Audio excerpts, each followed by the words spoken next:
Assalamualaikum warahmatullahi wabarakatuh.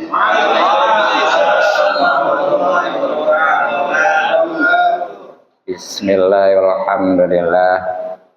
Wassalatu wassalamu ala rasulillah wa ala alihi wa sahbihi wa mawalah. Amma ba'du, rabbi shrah li sadri, amin, wa yassir li amri wahlul 'uqdatam min lisani yafqahu qawli. Allahumma rzuqna fahman nabiyyin wa hifdzal mursalin wa ilhamal malaikatil muqarrabin. Allahumma inna nas'aluka ilman nafi'an wa amalan mutaqabbala wa rizqan halalan thayyiban katsiran mubaraka walhamdulillahi rabbil alamin. Yang terhormat Ketua DKM Masjid Jami' At-Taqwa Kota Bumi 2, Akhirullah Al-Ustaz Haji Iman Basuki. Yang terhormat Ahin Abdullah Ustaz Haji Iwan Setiawan, Ustaz Ahin Abdullah Ustaz Haji Pitoyo, Ahin Abdullah Ustaz Abdul Amin, dan para tokoh serta seluruh masyarakat. Kita doakan mudah-mudahan semuanya dipanjangkan umurnya dalam keadaan sehat lahir batin, sehingga insya Allah bisa istiqomah kita di jalan Allah Subhanahu Wa Taala. Kepada para bapak hadirin, khusus YouTuber yang eksis, yakni Bapak Sarijo, mudah-mudahan semuanya selalu dimuliakan dan diberikan taufik serta hidayah dari Allah Subhanahu Wa Taala. Mudah-mudahan kemuliaan kita dirahmati dan diberkati serta diri di Allah Subhanahu Wa Taala, yang mendapatkan pahala besar dan banyak dunia lebih di akhirat. Amin ya rabbal alamin. Terutama para rekan silaturahmi, mudah-mudahan rezeki kita dimudahkan dan dibanyakan serta dibarokahkan. Terlebih lagi pahala dan betul ngaji yang memang sangat wajib, bahkan melebihi daripada wajibnya sholat.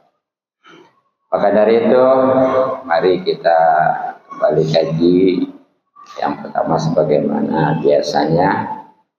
Hadis referensi kitab Durratun Nasihin. Qala musannif rahimahullah ta'ala wa nafa'ana bihi wa bihi bidarain. Amin ya rabbal alamin. Al-Fatihah. Bismillahirrahmanirrahim.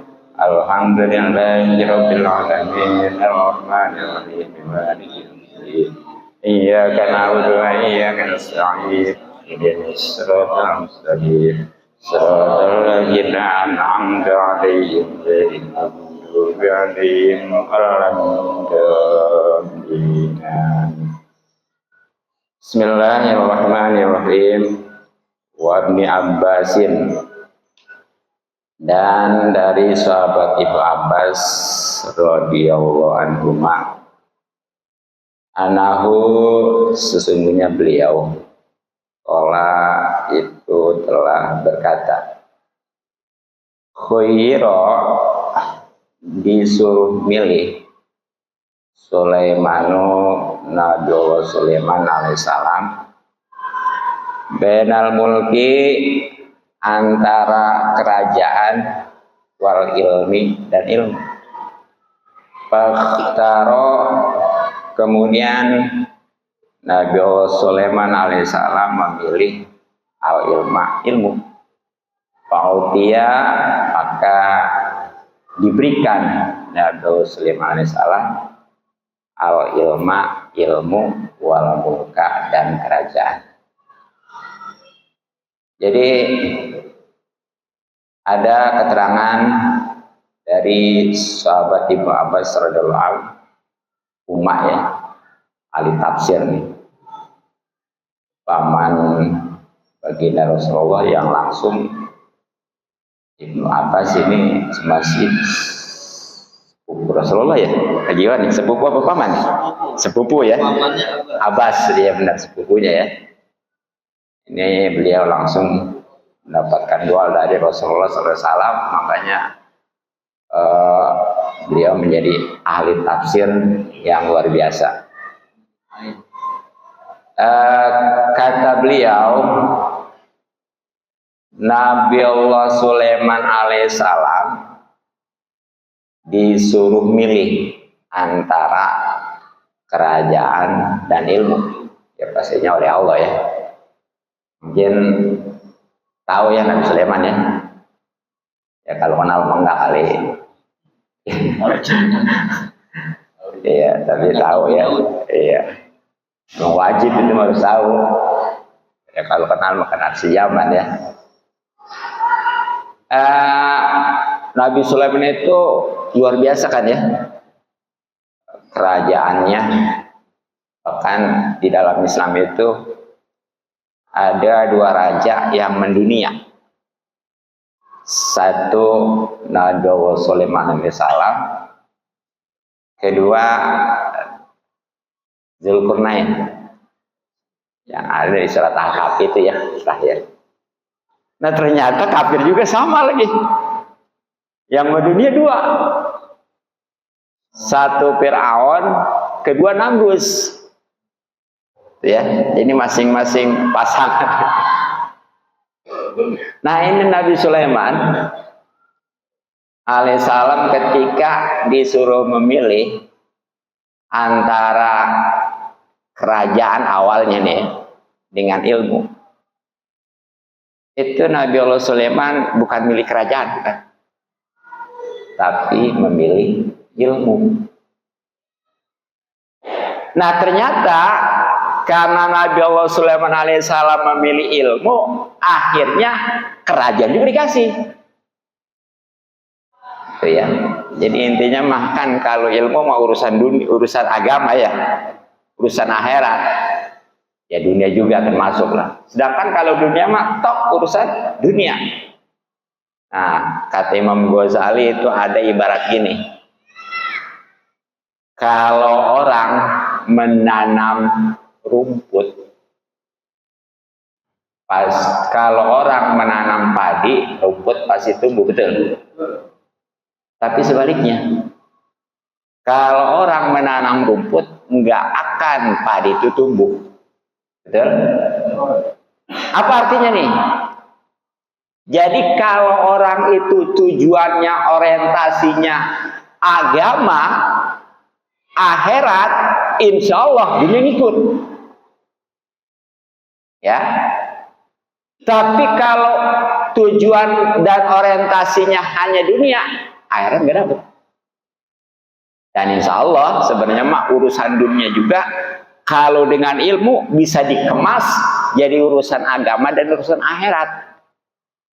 Tapi urusan akhirat aja, urusan agama kalau nggak ada ilmu mah hancur.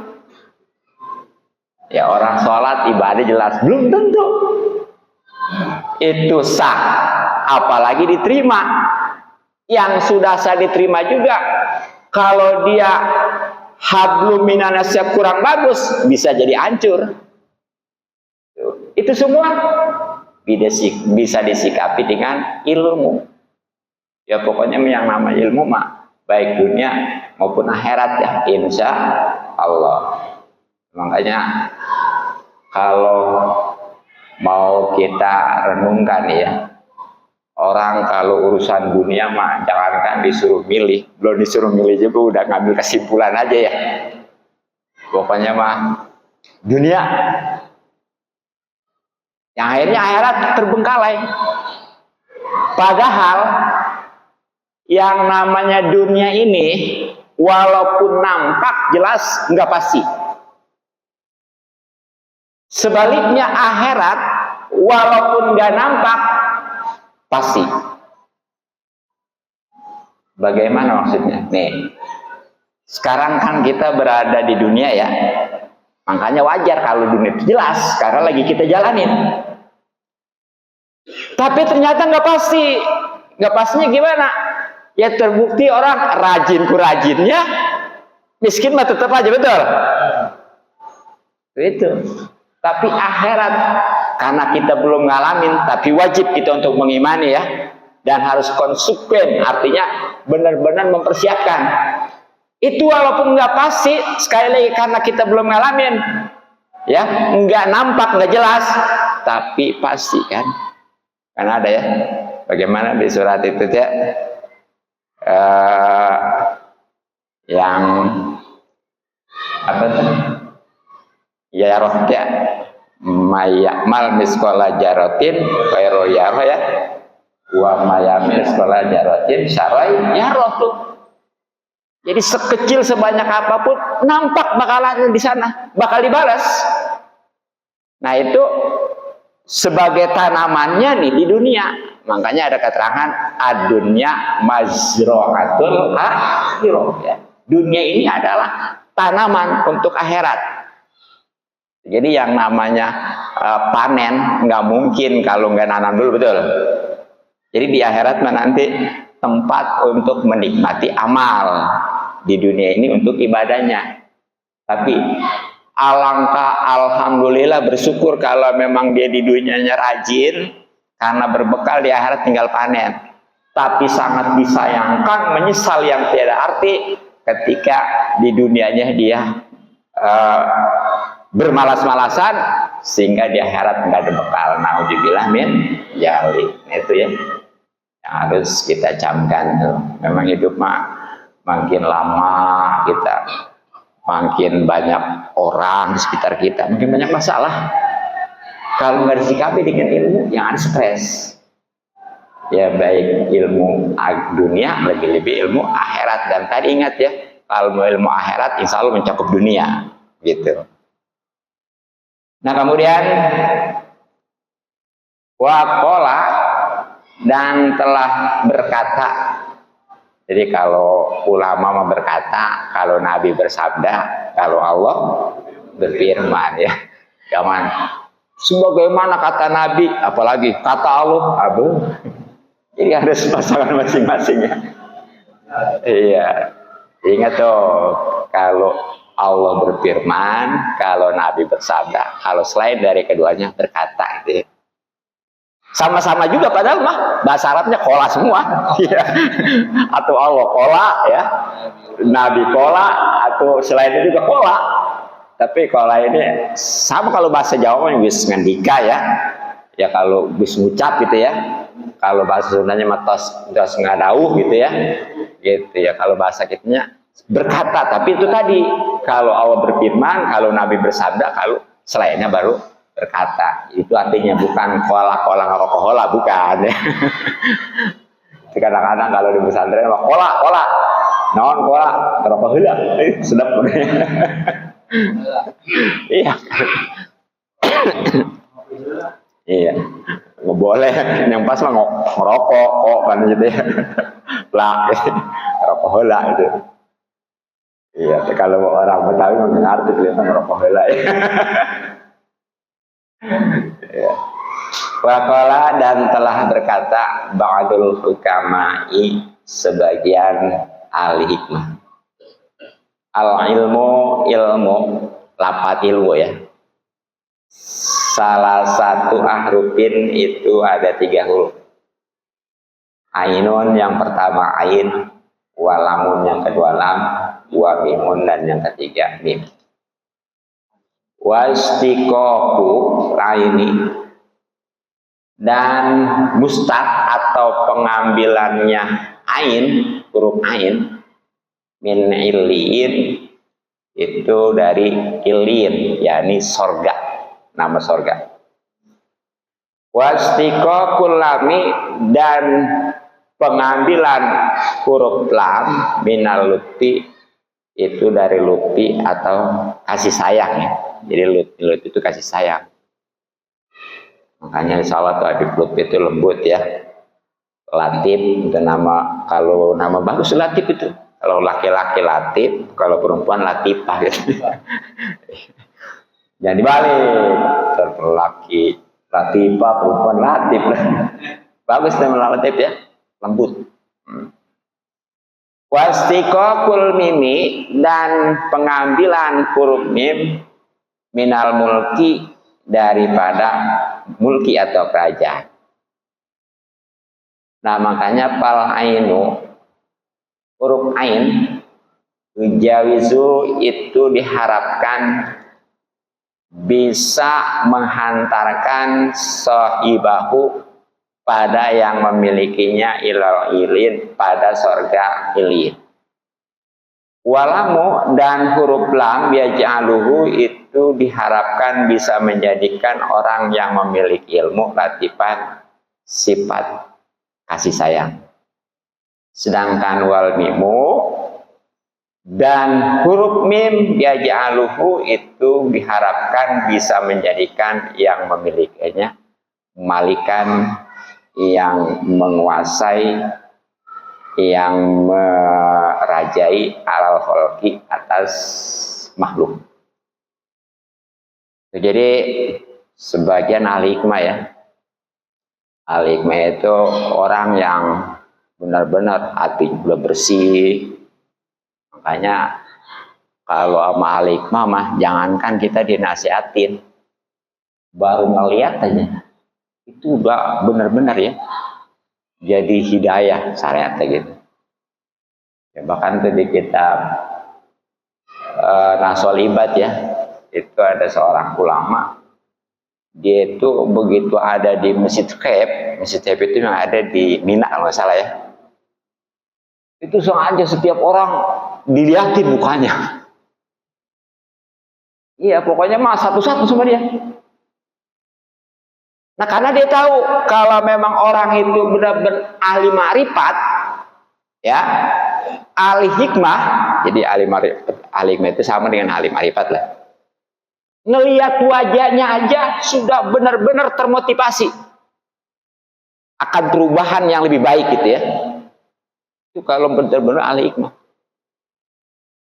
Ya kalau bukan ahli hikmah mah ya jangankan lihat wajah, dinasihatin berulang-ulang tetap aja ya. Jong-jong aja kalau kata orang Betawi mah ya, lecek aja. Double. Dan jadi ini ya, yang mudah-mudahan nih, ini bukan lagi kita melihat, tapi kata-katanya nih kita bisa jadi jalan hidayah gitu ya.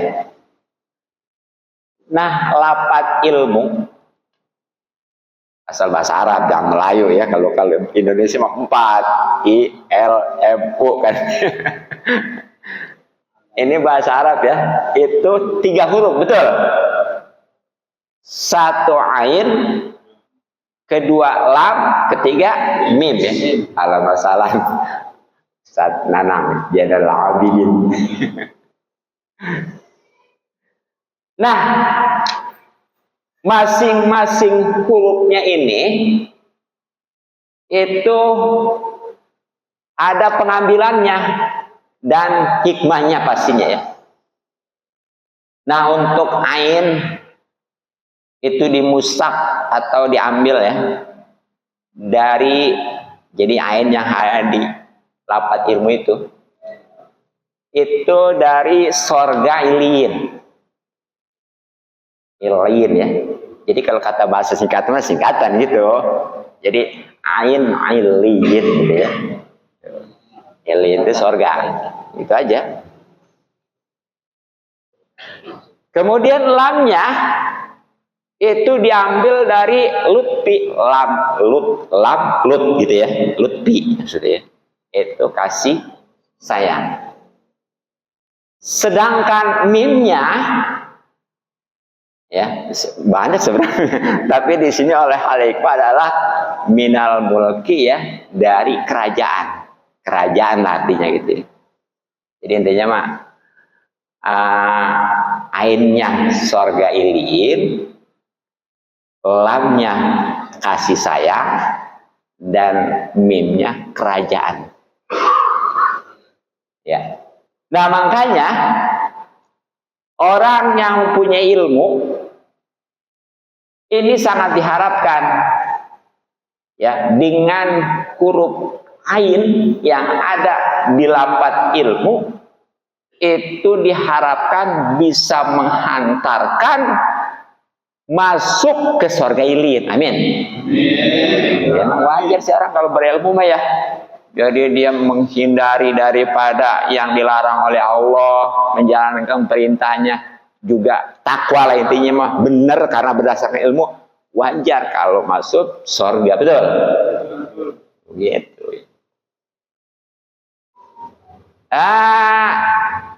Dan dengan huruf lamnya ini diharapkan orang yang memiliki ilmu itu punya sifat kasih sayang lembut. Makanya tuh ya, kalau orang-orang yang punya ilmu yang benar-benar itu insya Allah lembut ya, tapi ya proporsional. Enggak semuanya harus lembut. Ya Nabi aja yang katanya dia benar-benar rahmatan lil alamin, waktu marah marah. Iya. Ya makanya ada yang namanya hisbah ya. Hisbah itu amal ma'ruf nahi mungkar, bahkan jihad, betul. Nah kalau memang Nabi itu benar-benar lembut itu nggak mau ya, istilahnya jangankan membunuh orang, emang Nabi nggak pernah membunuh ya.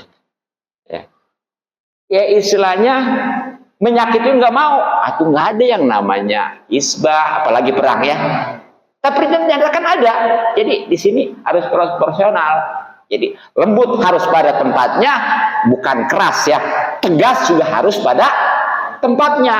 Sebab kalau bukan pada tempatnya, ya seperti dalam keadaan amal ma'ruf nahi mungkar, apalagi perang lebay, maju. Allahu Akbar. Bagaimana kira-kira? Ada musuh hati-hati. Gimana kira-kira? Ya, kalau gitu. Begitu, jadi harus pada tempatnya. Gitu ya. Barang bagus juga kalau bukan pada tempatnya mah jadi jelek ya. Makanya ada baca bismillah aja ada hukumnya wajib, sunnah, makruh, bahkan haram ya. Jadi bagaimana kondisi gitu. Ya, memang di dalam kaidah juga al hukmu ya duru mal elat itu ya. Hukum itu berputar antara elat. Jadi ketika ada elat maka di situ ada hukum. Yang menyebabkan elat haram jadi haram hukum gitu ya. Gitu. Nah, jadi itu ya. Nah, sedangkan dengan mimnya yang ada di huruf di lafaz ilmu itu mudah-mudahan menjadikan yang memilikinya bisa merajai seluruh makhluk. Ya. Jadi insya Allah memang orang kalau memang punya ilmu mah, ya kan kemarin juga udah saya bahas ya. Itu di dalam surat yang yarfa'illahu, surat Al-Asr atau surat Al-Mujadalah tuh. Ya pokoknya yang yarfa'illahul ladzina amanu minkum wal ladzina utul ilma darajat itu ya. Jadi Allah mengangkat orang-orang yang beriman dan diberikan ilmu beberapa derajat, bahkan kemarin luar biasa bandingannya antara orang yang berilmu, yang beriman aja nih ya, yang beriman aja nih. Ya, yang nggak beriman mau udah nggak diperhitungkan nih. Yang beriman aja itu dibandingkan dengan yang berilmu itu bedanya 700 tahun, 700 derajat. Sedangkan satu derajatnya itu perjalanan 500 tahun. Tinggal kaliin aja. Ya maksudnya mah yang satu hanya beriman, yang satunya ya beriman ya berilmu gitu. Bukan yang satu beriman, yang satu hanya berilmu, nggak beriman. Bagaimana? Justru iman mah dasarnya. Sebanyak apapun orang ibadah, ya kalau nggak ada iman mah tetap, karena itu mah jadi syarat. Ya bahkan kan untuk niat jadi syarat kudu Islam gitu tuh ya. Jadi bandingkannya gitu, jangan umpamanya suka salah banding tiap banding kadang-kadang ya. Iya. Itu suka salah banding. Jadi kalau banding pada levelnya yang beriman sama-sama yang beriman nih, tapi yang satunya berilmu, yang satunya nggak jelas utamaan yang berilmu. Sekarang dibalik, bagaimana yang satu berilmu nggak beriman, tapi yang satu beriman, bagusan mana? Atau bagus beriman, gitu ya. Begitu. Jadi jangan salah membandingkan ya. Itu kadang-kadang suka kacau, suka salah kebandingan, gimana gitu. Ya. Nah, jadi ini dengan ilmu, ya khususnya mimnya yang ada di lafaz ilmu, itu diharapkan orang-orang yang memiliki ilmu ini bisa menguasai dunia, seluruh makhluk gitu ya. Ya karena memang benar sih orang yang menjadi pemimpin rata-rata berilmu, bener nggak? Nggak mungkin dia jadi lurah kalau nggak ada ilmunya ya. Nggak mungkin jadi camat kalau nggak ada ilmunya. Dan seterusnya lah. Itu harus ada ilmunya. Sebab kalau nggak ada ilmunya, hati-hati. Hancur. Bagaimana ada kan? Ijawusidal amru ala ghairi ahlihi pantajiris sa'ah ya. Ketika suatu perkara diserahkan nih kepada yang bukan ahlinya, ya artinya dia pemimpin tapi nggak ada ilmu kepemimpinan. Ya, dan sekarang banyak nih. Ini harus diwaspadai ya. Tunggu kehancuran. Nah, sekarang nih baik dalam pemerintahan maupun dalam keagamaan ini sekarang ya udah dipikirkan lebih dulu, padahal kan nggak ada ilmunya. Makanya itu kehancuran. Kok bisa begitu? Ya mungkin karena memang umat ini udah jauh dari ulama gitu ya, sehingga mudah untuk dibohongin, mudah untuk disesatkan. Karena kan viral ya yang namanya Mama Gupro. Ya kan ya? Wah, itu orang kalau yang Bapak Pasarijo kalau mau pengen langsung letting ininya substratenya ya, itu meliput itu Bapak Gubernur. Cepat itu ya. Setiap saya lihat, itu udah ribuan ya, bahkan ratusan ribu ya. Pas harinya mah 100.000 juga belum. Padahal udah beberapa tahun. Harus jalan. Ya begitu ya, salah ya. Ini nih, ya padahal kan ya pokoknya mah yang namanya keanehan-keanehan ya, kalau bahasa agama mau khawarik gitu ya, khawarikul adat ya beda dengan umumnya ya, seperti begini begitu ya. Itu memang kalau sekedar itu orang kafir juga banyak yang bisa, betul. Di zaman-zaman dulu, zaman-zaman biksu, sakti-sakti itu ya. Bahkan kan walau alam ini ya, yang namanya Kian Santang kan jadi. Itu ke Mekah aja kan terbang, coba ya. Iber. Coba deh. Waktu itu belum Islam ya. Coba. Ini memang dihikam juga begitu tuh disinggung. Jadi yang jadi ukuran orang itu benar-benar ya, bukan karena kesaktian, sebab bicara kesaktian mah orang kafir juga diberikan gitu ya. Jadi yang membedakan mah adalah kedekatan dia dengan Allah, ibadahnya. Makanya di dalam suatu perkataan Yazid Busomin ya, ahli tasawuf dari Persia kalau nggak salah ya, itu seandainya kata beliau nih, seandainya ini untuk menangkal pengaruh Gupron. Alam Ustaz Nurdin.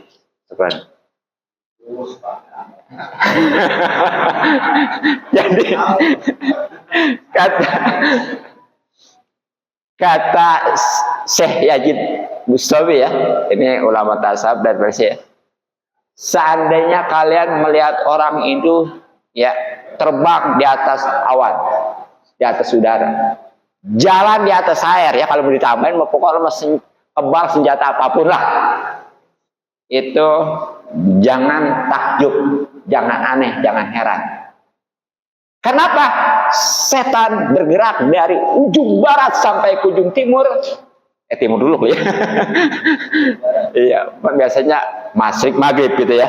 Iya. Ya kayak matahari gitu kan dari timur dulu ya. Dari ujung timur sampai ujung barat itu sekejap mata setan bisa. Makanya nih ya, kalau tapi jangan ditangkap kalau ada yang kesurupan nih, kesurupan. Tahu kesurupan? Masukkan ke sambal itu ya.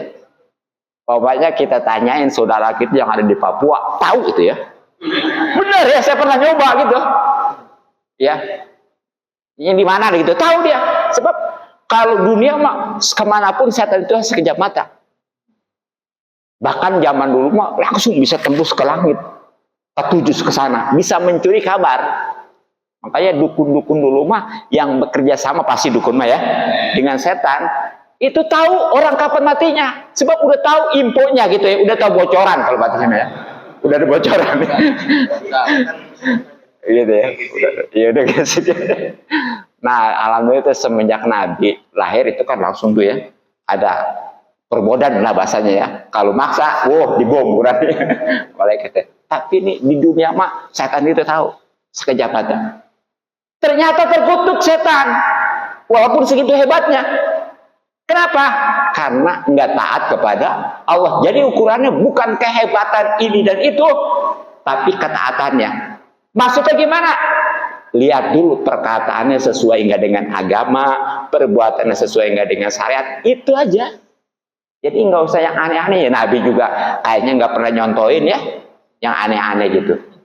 Gitu aja. Jadi makanya jelas di dalam suatu kaidah, fahkum bizohir walatakum bis saroir. Hukumin aja ya, yang nampak-nampak, yang rahasia itu urusan Allah.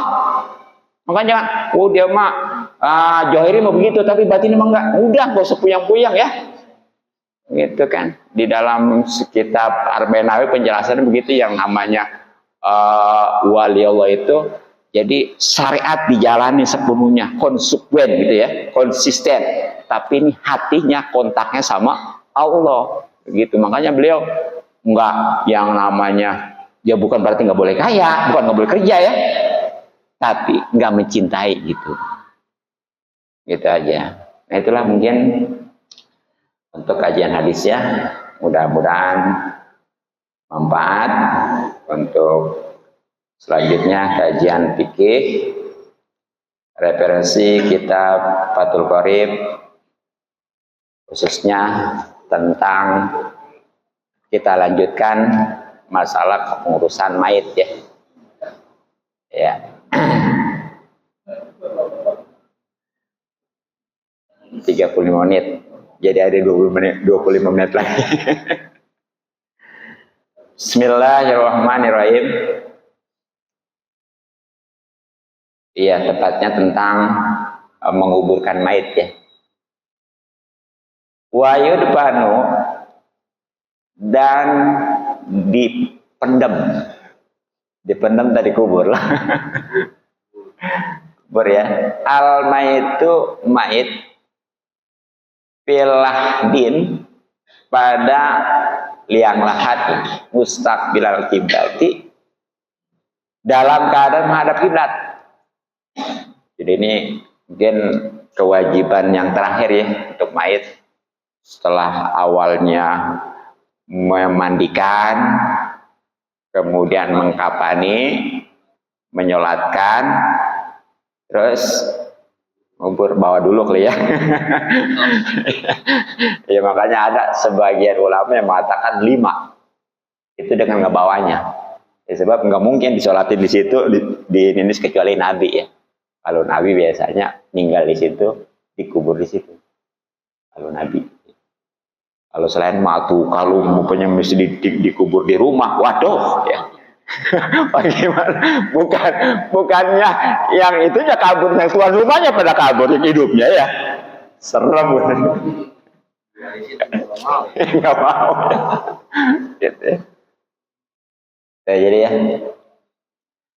Nah, jadi yang keempat terakhir mendem nih. Makanya ini wajibnya kifayah. Tapi kayaknya ini mah kifayah itu sebenarnya mah satu orang juga udah mengubur semua, tapi kayaknya nggak bisa ini mesti diterima. Iya. Wah. Kira-kira ini paling berat ini ya. Iya.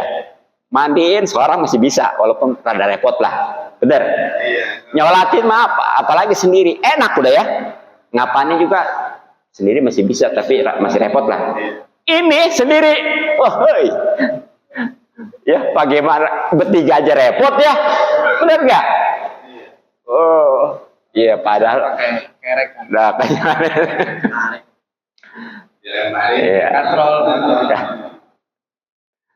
Nah, jadi ini ya, dipendam si mayit itu pada lahat. Ntar lahat itu penjelasan apa ya? Yang jelas wajib nih ya, di samping wajib kudu dikubur, juga posisinya itu wajib kudu menghadap kiblat, khususnya dengan dadanya, sebagaimana orang sholat sambil tidur miring gitu aja.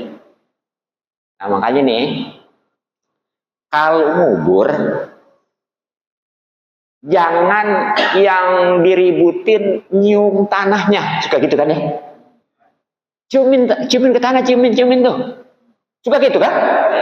Yang rame yang ributin ya, nggak dipikirin dadanya, mau ngadep kiblat mau kagak. Padahal yang namanya nyium sunnah, yang nyium tanah mah sunnah, itu jadi harus tahu hukumnya. Nyiumin ke tanah mah sunnah, dapat aja bagus, nggak juga nggak masalah. Yang paling utama nih menghadapkan ke kiblatnya. Tapi saya nggak ada arah itu tadi, makanya ya. Kalau betul mau ngubur itu benar-benar tegak lurus. Jadi kudu benar-benar gitulah ya. Jangan miring, jangan miring ke bawah, jangan miring ke atas. Harus betul-betul, paham nggak? Iya, makanya itu kan ada ganjel-ganjelan tuh. Ya boleh. Pasti saya belum. Enggak. Enggak, bentar. Biar jelas ya. Tapi kalau ada semacam ini ya, yang ini ya. Ya pokoknya gini nih ya. Semacam ini nih, contoh nih. Nih, kan tuh tegak gitu ya. Tuh, umpamanya gitu tuh. Jadi enggak boleh gitu miring ke bawah kan? Enggak boleh juga miring gitu ke atas. Ya jadi harus gini. Makanya nyiumin itu bukan yang ke bawah, bukan yang ke atas, tapi yang ke depan. Pak Karti. Nah maka dari itu bikin lahatnya jangan terlalu dalam, ngepres. Jadi ini untuk ini jangan terlalu jauh. Terowongannya. Iya, terowongannya. Makanya itu kudu dibentuknya jangan sama ya. Jadi bikin lahat itu jangan sama semua, dari kaki sampai kepala sama, jangan dibedain. Tuh, jadi dibentuk-bentuk lah kayak itu gitu ya, dibentuk. Iya, ngikutin badannya gitu. Cetak dulu. Dicetak ya. Itu yang ngerti mah yang bagus mah gitu ya. Cetak dulu ini bikin terowongan juga. Iya. Gitu ya. Ini wajib nih ya. Jadi ngadepin kiblat itu bahkan kalau seandainya tahu bahwa itu nggak ngadep kiblat ya, itu wajib kudu digali lagi. Tapi kalau di kubur yang pakai kotak ini, ya itu dia masalahnya gitu ya. Makanya kalau kemarin zaman COVID itu mah udah terserah tanggung jawab gitu. Iya kalau hukum mah udah pokoknya wajib aja ya termasuk di dalam peti juga gitu kudunya mah ya. Gitu. Tapi katanya yang kemarin COVID. Iya. Kalau udah 2 tahun boleh kalau mau dibenerin, cuma kan udah. Atuh susah, udah nggak dirinya ya, tinggal tulangnya doang kan gitu ya. Iya, kalau yang memang dia benar-benar bagusnya ya masih utuh, atuh kan jarang masalahnya, gitu ya. Itu. Nah jadi itu nguburnya wajib dan menghadapkan kiblatnya juga ya. Adapun masalah nyiumin ke tanah itu sunnah. Makanya supaya bisa terwujud semua, nah itu apa namanya ngadepin ke kiblat, nyiumin juga bisa. Itu nyiuminnya jangan ke bawah atau ke atas, tapi ke depan. Makanya juga bikin lahatnya khususnya untuk yang kayak ini jangan terlalu dalam, gitu ya. Ya kayak masalah nyolatin mayat laki-laki nih sekalian dibahas aja ya, takut nanti ada keributan kontra gitu ya. Itu kan kadang-kadang ada. Begitu mayat datang, laki-laki ya, itu aja ada yang kepalanya ada yang di ke selatan, ada yang ke timur, ke utara, kebalik ngomongnya. Selatan, utara ya. Iya. Kata ini, balik selatan. Kata lagi, utara. Diputer-puter ya. Ya sebenarnya kalau sampai terjadi keributan, fitnah udah aja ya. Nah makanya kudu tahu judulnya nih. Jadi masalah nyolatin itu bagi si imam khususnya wajib kudu menghadap si mayit. Dasarnya. Sunnahnya nih. Ya ini kalau mayit perempuan udah sama aja ya. Dia mau ke selatan tapi yang bagusnya tetap ke timur, ke utara, karena dia posisinya kan di pantat gitu ya. Nah kalau laki-laki nih, tadi wajibnya si mayit itu perlu dihadapkan oleh si imam. Nah sunnahnya itu posisi kepala si mayit ada di sebelah kiri imam. Bagaimana supaya bisa dihadapkan? Dibalikkan, bener gak? Iya.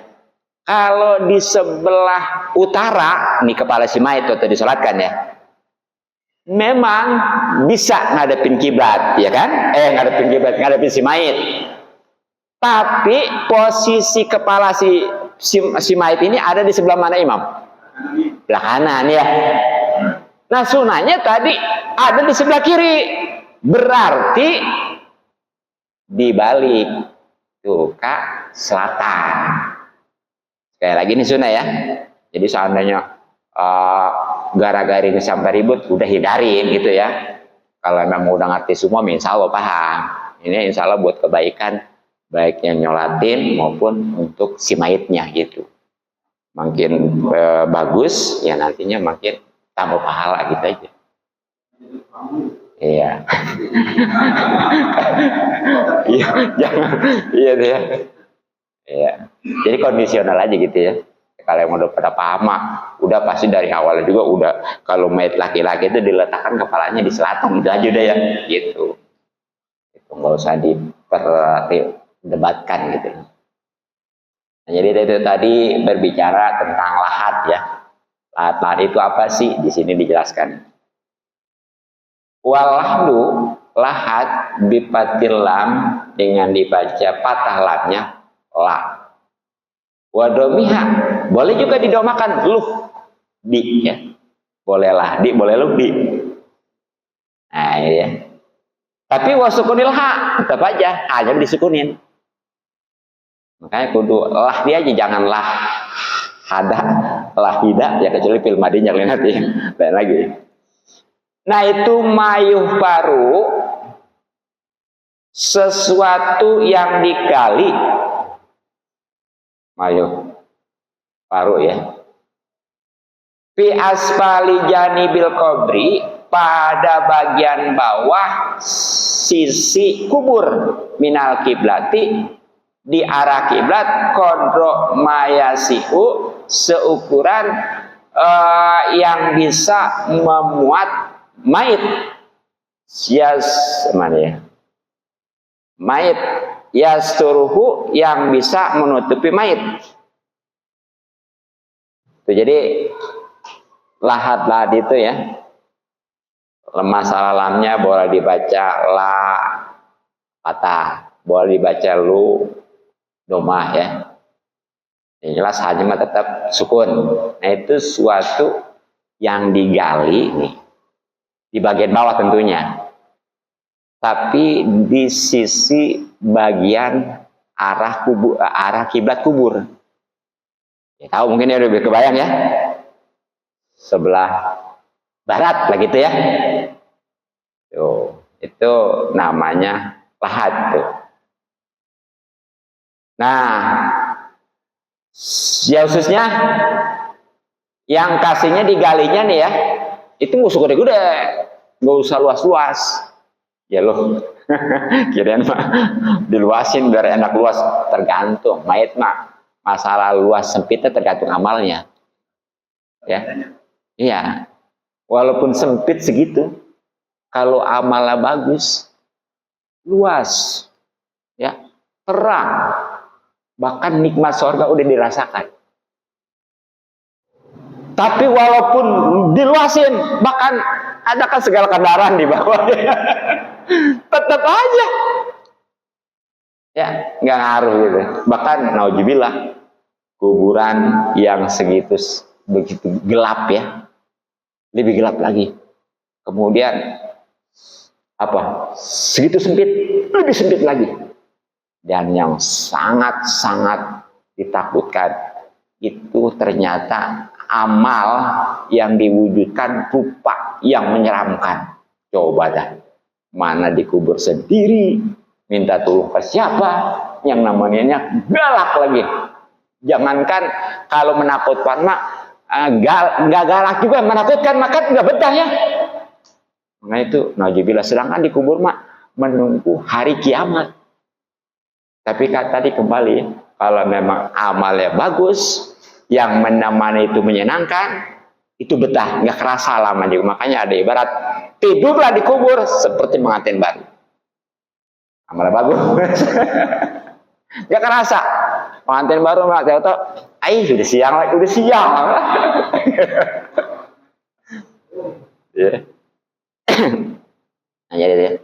Nah jadi bingung sebesar-besar dia itu pokoknya mah seukuran muat mayit aja. Ya, artinya nggak terlalu lebar, nggak terlalu luas ya, dan tentunya bisa menutupi mayit. Nah, itu kalau memang berupa lahat. Nah sekarang bagaimana nih kalau ada semacam, nanti kan ada tanahnya yang gembur ya, kan itu kalau bikin lahat susah, sehingga dia mah bikin lahatnya di tengah-tengah. Jadi kubur sudah digali, di tengah bikin lagi. Macam tanah pasir kan itu kan gembur. Nah ini bagaimana nih? Pada dasarnya utamaan mana antara bikin lahat di tengah kubur dengan di sisi, di pinggir bagian arah kiblat. Nah wadabnu ya, memendam pilah di ngubur, pilah di pada lahat, abdolu itu lebih utama minadapi daripada ngubur pisaki ya, di bagian tengah lah.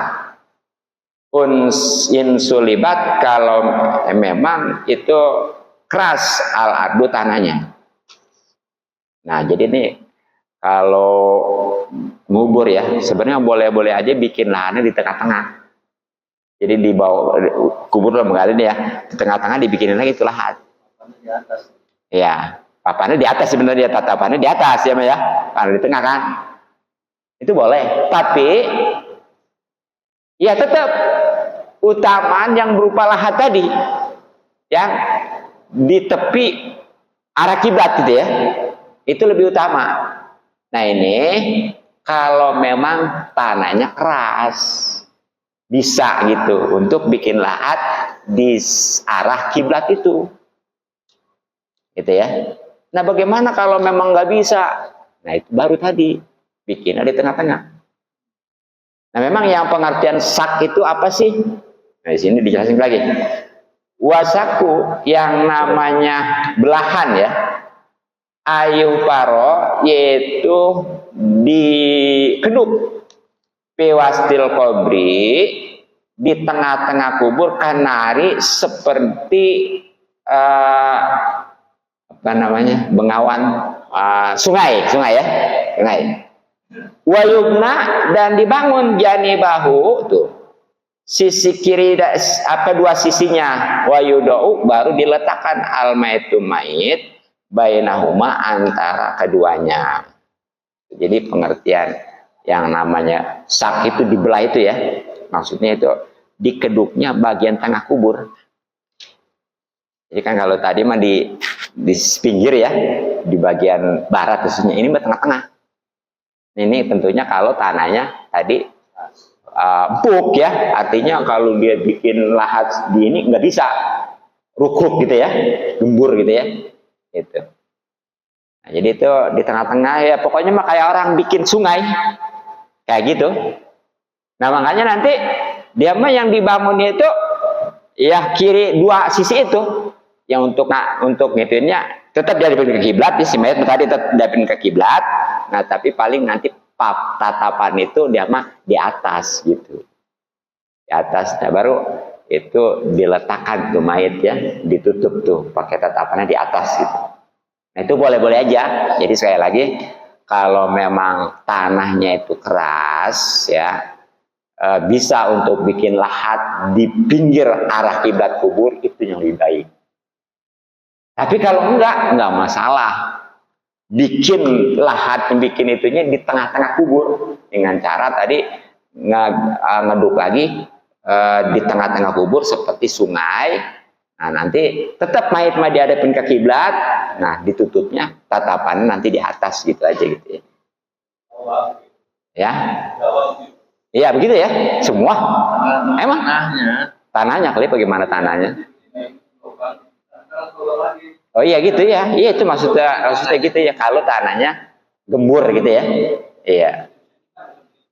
Iya. Iya.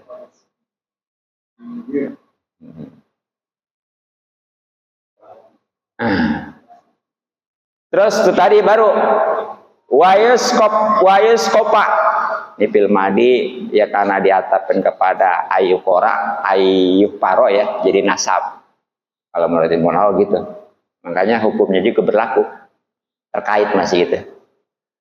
Dan ditutup alaihi di atas itu ya, tadi itu sakpu itu bilabanin dengan batu wanawi dan semacamnya tuh ya. Jadi setelah itu baru tuh bagian atasnya tadi ya, kalau memang mau pakai tatapan aja kayu ataupun bambu gitu ya, ya kalau memang mau di batu juga nggak apa-apa lah buat ya. Nah wayudau, dan diletakkan almaitu mayit inda mu'akhiril qabri ya, itu di ketika atau di samping akhirnya kubur. Pada sebagian keterangan setelah menghadap kiblat ziyadatun sebagai penambah, wahya yaitu wayusalu, dan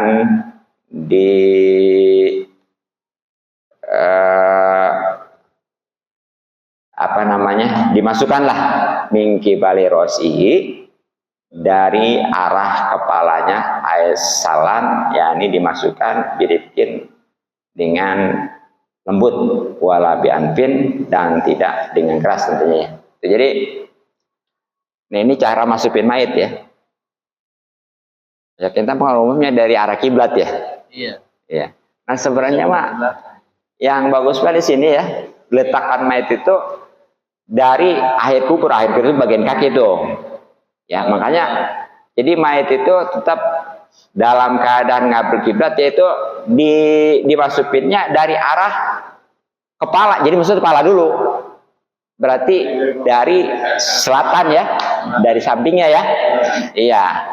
Dari samping selatan gitu. Gitu tuh bagusnya tuh. Jadi dorong gitu ya, begitu. Yang menangkap juga lebih enak sebenarnya. Lebih enak ya sebenarnya ya. Jadi satu-satu gitu ya. Iya. Kan kalau yang dari arah barat mah gitu ya. Dari arah kiblat mah itu kudu sekaligus bertiga atau berdua kan gitu ya. Iya gitu. Iya. Iya. Nah itu tentunya ya dengan lembut, jangan lempar-lemparin aja ya, kasihan. Sebab itu walaupun mayit tetapi merasakan itu ya. Jangankan waktu itu dipandiin juga itu mayit, keras enggaknya, kasar enggaknya, itu merasakan ya. Kalau nggak percaya mati duluan dah. Ya itu ada ya, lebih jelasnya di kita dapil kabar itu ya, ada ya, gitu ya, mayit. Bagaimana waktu dipandiin gitu, ditanya. Katanya rohnya masih ngeliatin itu. Iya gitu ya, ngeliatin katanya. Kalau bahasa kasar jatuh, gua gambar juga. Kita terlalu. Sembarangan aja lu. Iya. Nah jadi itu ya, bagus ya berarti ya. Ya dia termasuk sebenarnya mah ngitir mayat juga, sebenarnya gitu ya ke bawah gitu. Nah, itulah mungkin 1 jam kurang 2 menit ya, cukuplah. Kalau lanjut nanggung. Sebab kalau bisa dilihat di YouTube itu lebih dari 1 jam, kadang-kadang malas ngeliatnya. Kalau di bawah 1 jam, rada semangat gitu. Itu ya. Ntar aja bertanya, ntar aja ya. Iya. Ya. Ya. Enggak, terus dilinin. Kalau keras. Iya. Iya. Iya. Setelah miring. Kasih tatapan dulu, Klik. Kasih tatapan dulu, Klik.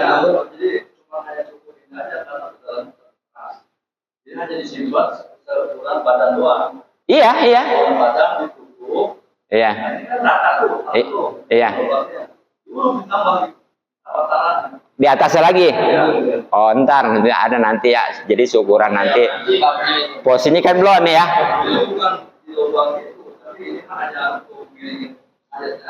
Oh iya.